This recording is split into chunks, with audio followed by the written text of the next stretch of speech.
Bismillahirrahmanirrahim. Assalamualaikum warahmatullahi wabarakatuh.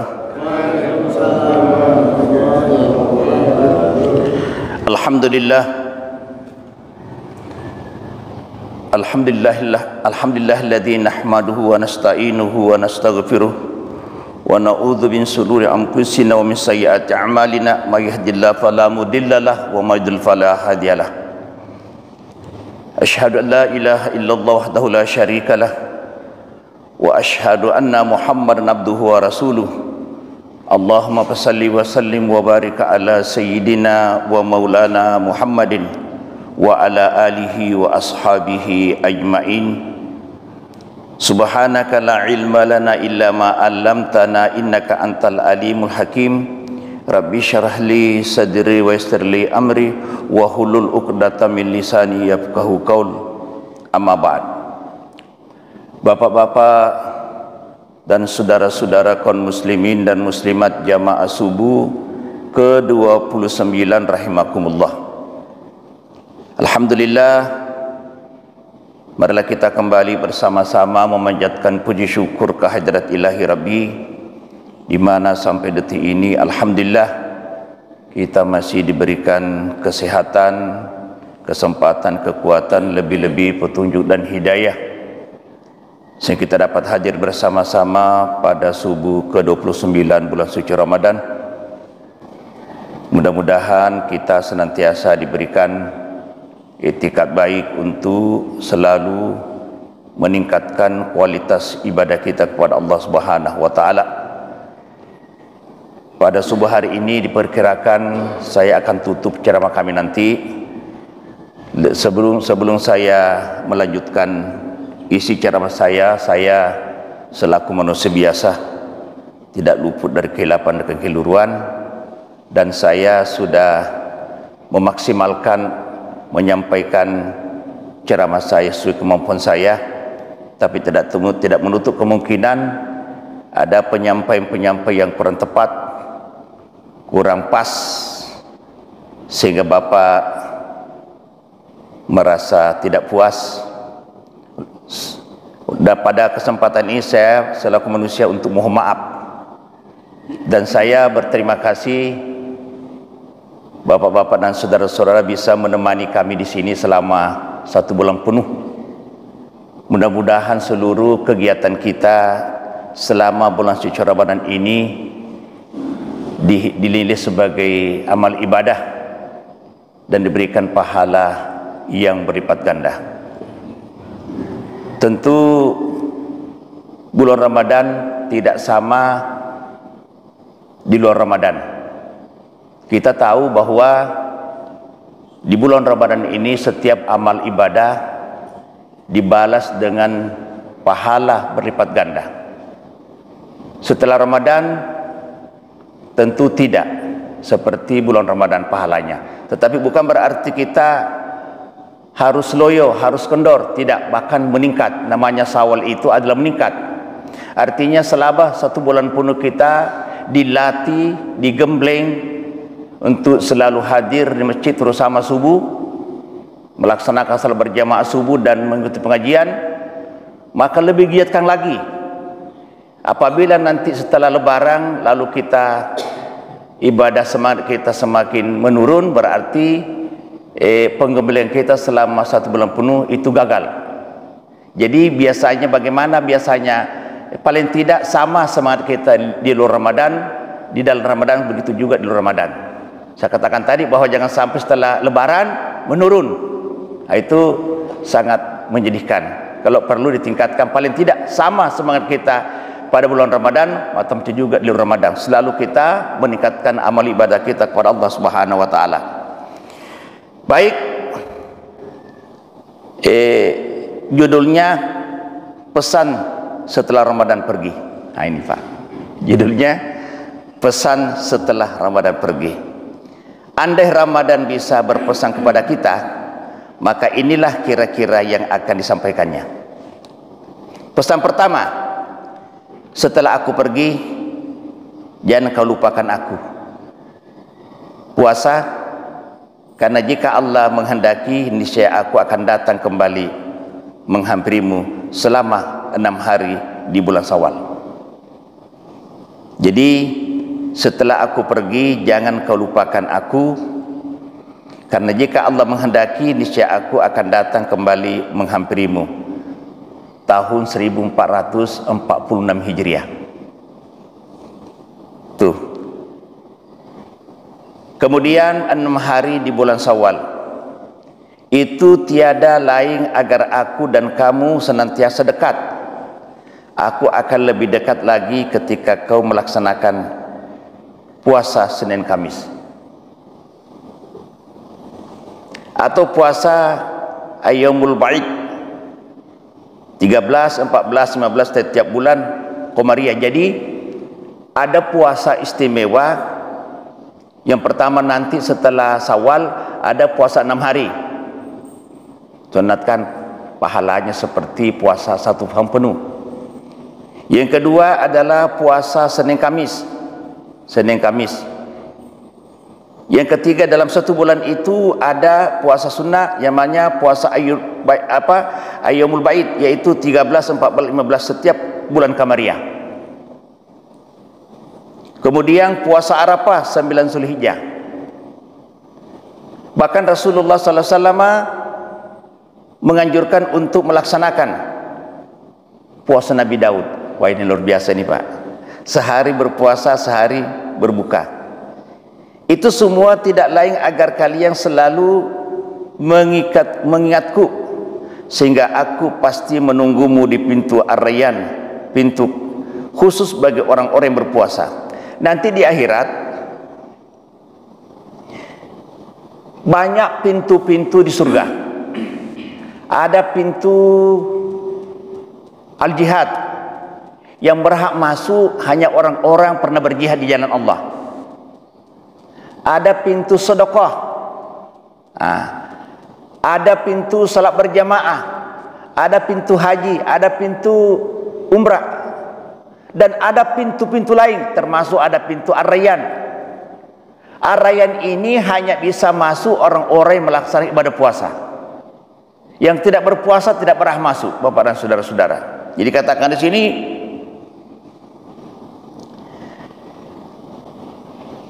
itu semua tidak ada lain agar kalian selalu mengingatku, sehingga aku pasti menunggumu di pintu Ar-Rayyan, pintu khusus bagi orang yang berpuasa. Ketika para sahabat mendengarkan pesan Rasul bahwa ternyata di surga itu banyak pintu-pintu, kata Rasulullah, wahai Abu Bakar, saya doakan kamu, setiap pintu memanggil kamu. Alangkah elaknya Pak, semua pintu-pintu memanggil kita masuk.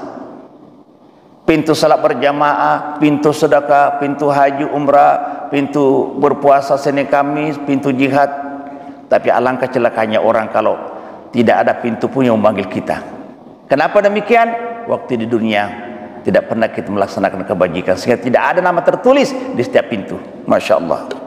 Allahumma. Pesan kedua, setelah aku pergi, jangan kau biarkan kitab suci Al-Quran bersampulkan debu. Selama ini setiap salat berjamaah membaca Al-Quran. Setelah aku pergi, jangan kau biarkan kitab Al-Quran bersampulkan debu. Artinya tidak pernah dibuka lagi. Buatlah jadwal agar kamu bisa tetap membacanya, mentadabburinya seperti apa yang engkau amalkan di bulan Ramadan kemarin ketika aku selalu ada bersamamu. Jadi kalau kita amalan-amalan yang kita lakukan di bulan Ramadan, setelah bulan Ramadan tetap kita lanjutkan, pada hakikatnya tetap bersama kita Ramadan. Tapi begitu tinggalkan amalan Ramadan, maka Ramadan tidak ada dari kita lagi. Jadi bagaimana caranya supaya semangat Ramadan selalu bersama dengan kita?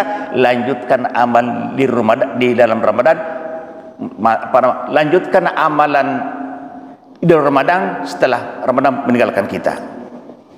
Ketahuilah bahwa Al-Quran itu salah satu gizi buat hatimu, dan Al-Quran merupakan salah satu yang dapat memberimu syafaat kelak di akhirat. Jadi orang-orang yang selalu membaca Al-Quran akan datang pada hari kiamat memberikan syafaat.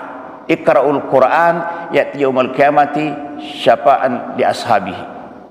Bacalah Al-Quran, Karena nanti satu saat akan datang Al-Quran memberikan syafaat kepada orang yang selalu baca Al-Quran. Bapak dan saudara-saudara, sebagaimana sabda Rasulullah, puasa dan Al-Quran itu akan memberinya syafaat kepada hamba di akhirat. Jadi ternyata Al-Quran dengan puasa itu sendiri dapat memberikan syafaat di akhirat nanti.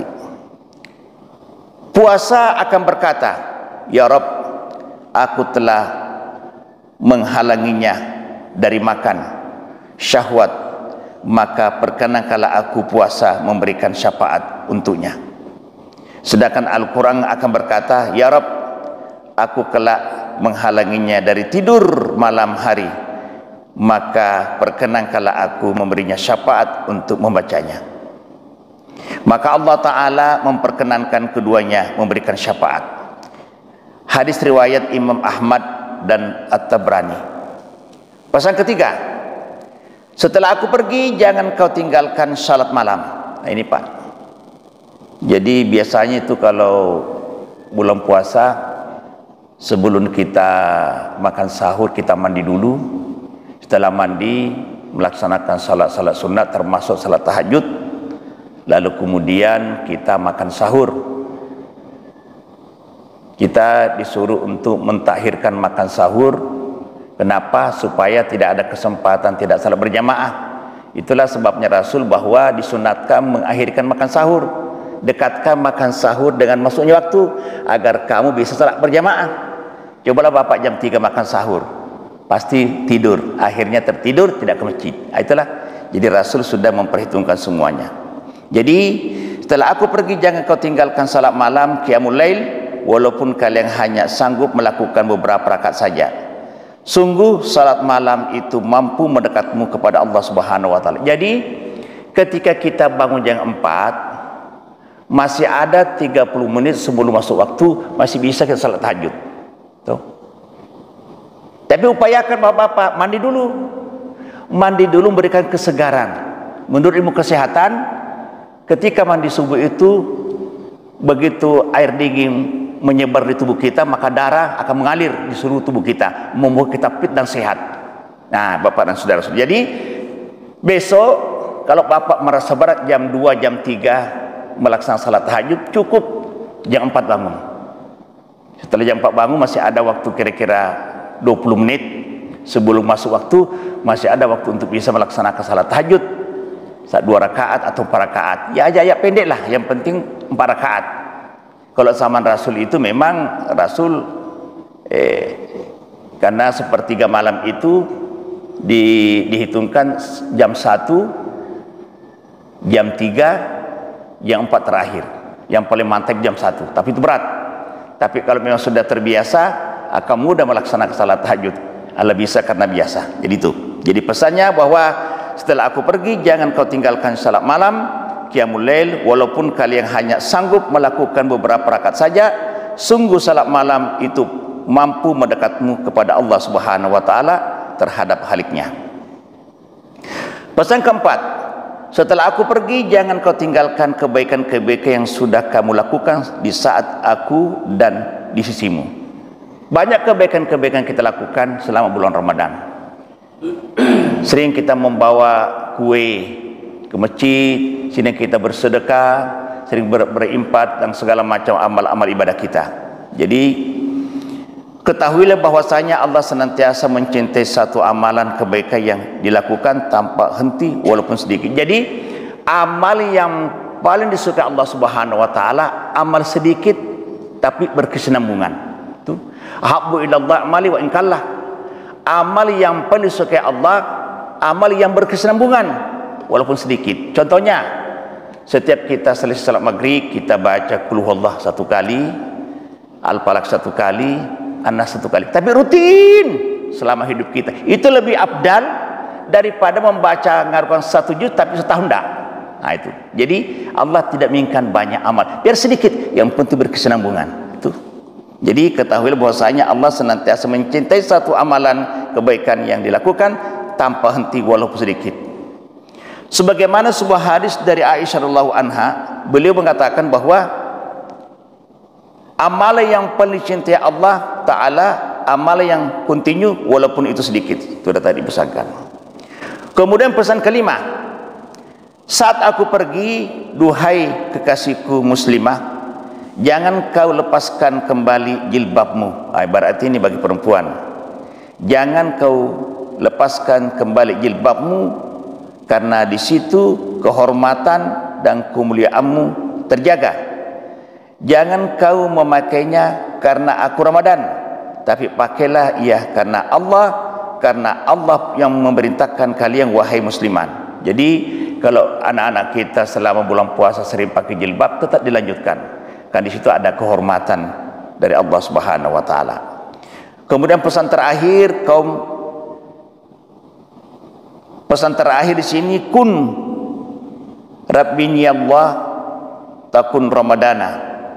Jadilah kalian insan yang senantiasa beribadah kepada Allah, dan janganlah kalian beribadah hanya bulan Ramadan saja. Semoga menjadi motivasi bagi kita, dan mari kita sama-sama amalkan, Bapak dan saudara-saudara.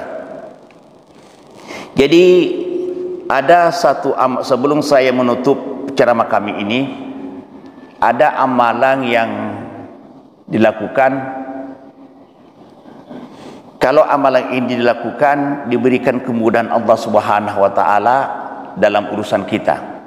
Kalau ada urusan kita, biasanya diselesaikan oleh orang lain. Bagaimana caranya? Setelah salat fardu, setelah menyelesaikan wirid-wirid kita, sebelum kita melaksanakan salat sunat, disunahkan dipegang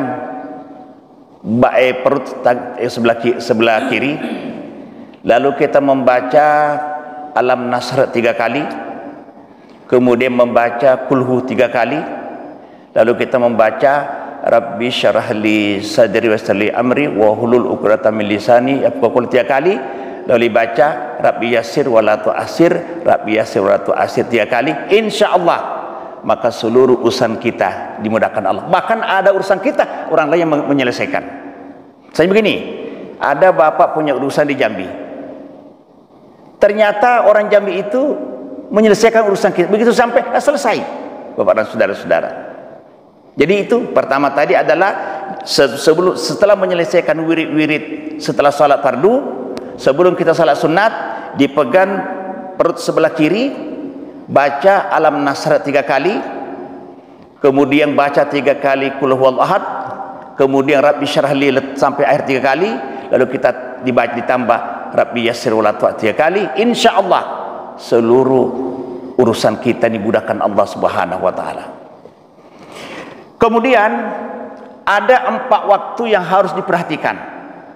Apabila 4 waktu ini diperhatikan, maka seluruh waktu kita akan terisi dengan baik.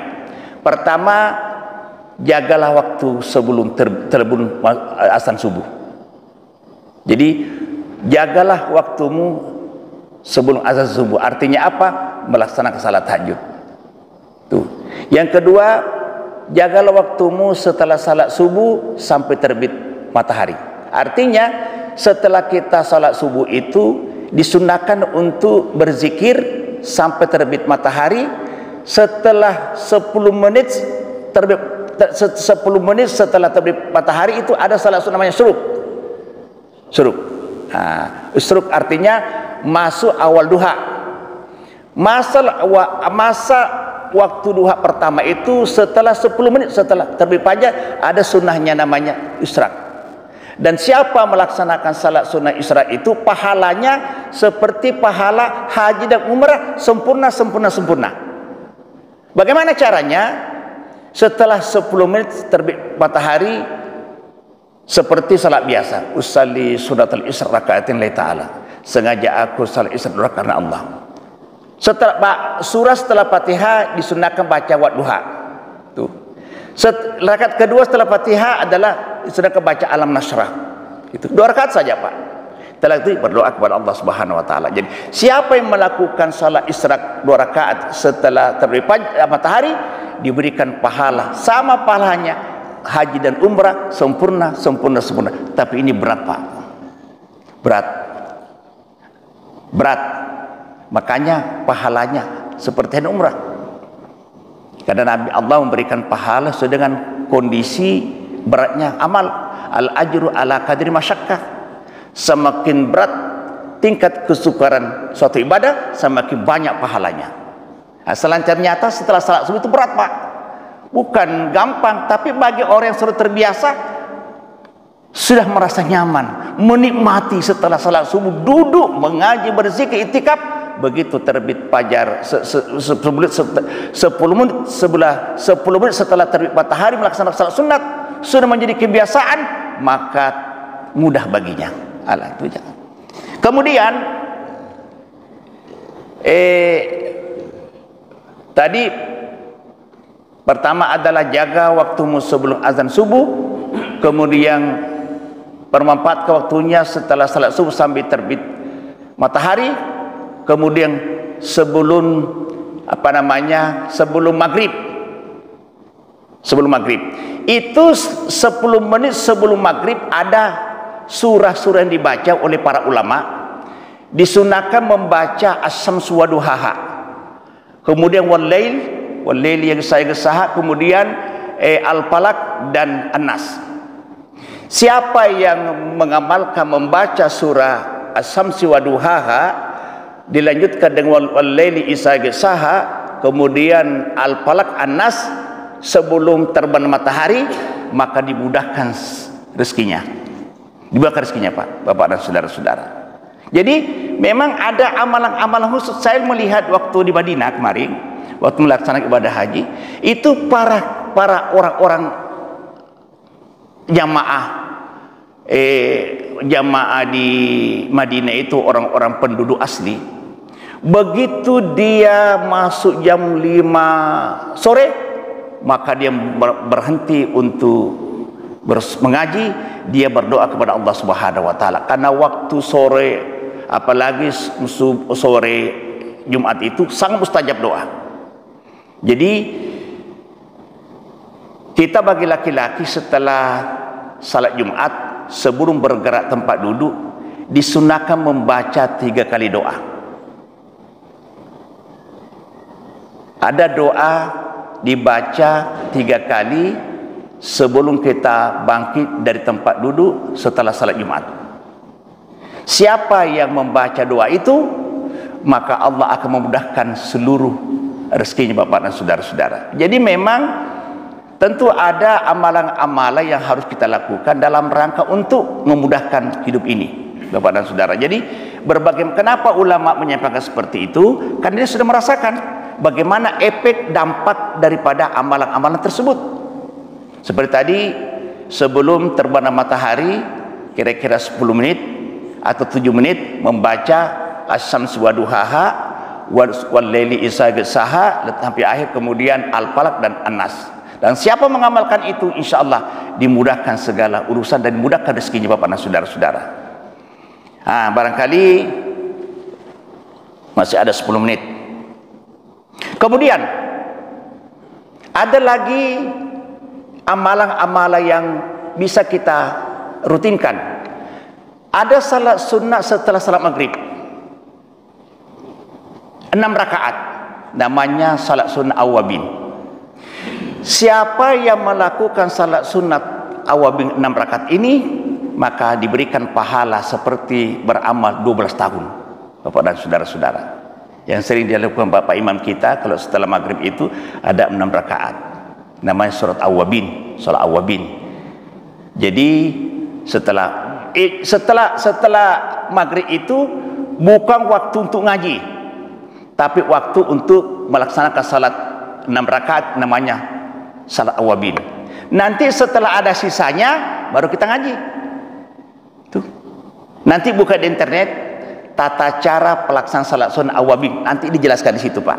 Cukup saya berikan bahwa nanti setelah ingin memahami untuk mengetahui tata cara pelaksanaan salat awabin ini, di mana pahalanya seperti kita beramal 12 tahun, maka ada di situ keterangannya. Jadi walaupun kita ini umat Muhammad, umur kita pendek, tapi kualitasnya bisa mengalahkan umur yang dulu. Sampai umur dulu kan sampai 900 tahun, Pak. 900 tahun. Tapi itu dari segi kuantitasnya. Kita memang pendek umur kita, banyak amalan-amalan yang dianjurkan untuk dilakukan bisa mengalahkan umur yang umat yang dulu.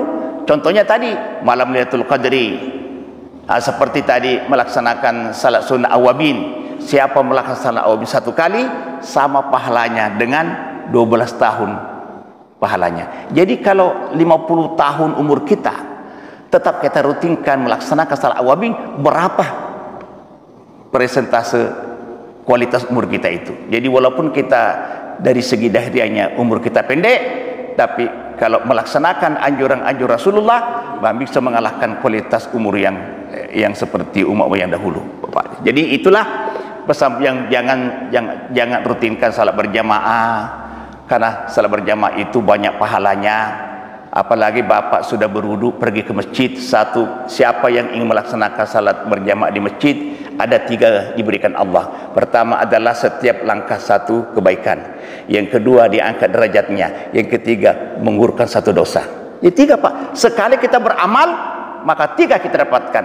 Sekali melangkah semakin jauh dari masjid, semakin banyak pahalanya. Ketika Rasul menyampaikan hadis ini kepada para sahabat, banyak sahabat memindahkan rumahnya. Yang tadinya dekat dipindahkan ke 5. Karena setiap langkah satu kebaikan, menggugurkan dosa dan mengangkat derajatnya. Jadi banyak sahabat memindahkan rumahnya jauh-jauh. Alangkah bahagianya orang kalau dekat rumahnya selalu ke masjid. Tapi alangkah lebih bagusnya lagi kalau jauh rumahnya ke masjid. Tapi alangkah celakanya orang kalau dekat sama masjid tidak pernah ke masjid, Bapak dan saudara-saudara. Nah, itulah barangkali pesan-pesan puasa, mudah-mudahan Allah Subhanahu wa taala memberikan kesehatan, memberikan kekuatan sehingga dapat melanjutkan amalan-amalan Ramadan di luar Ramadan, terutama salat berjamaah. Itulah barangkali dapat sampaikan. Mohon maaf atas segala kekurangan. Wabillahi taufiq wal hidayah. Wassalamualaikum warahmatullahi wabarakatuh.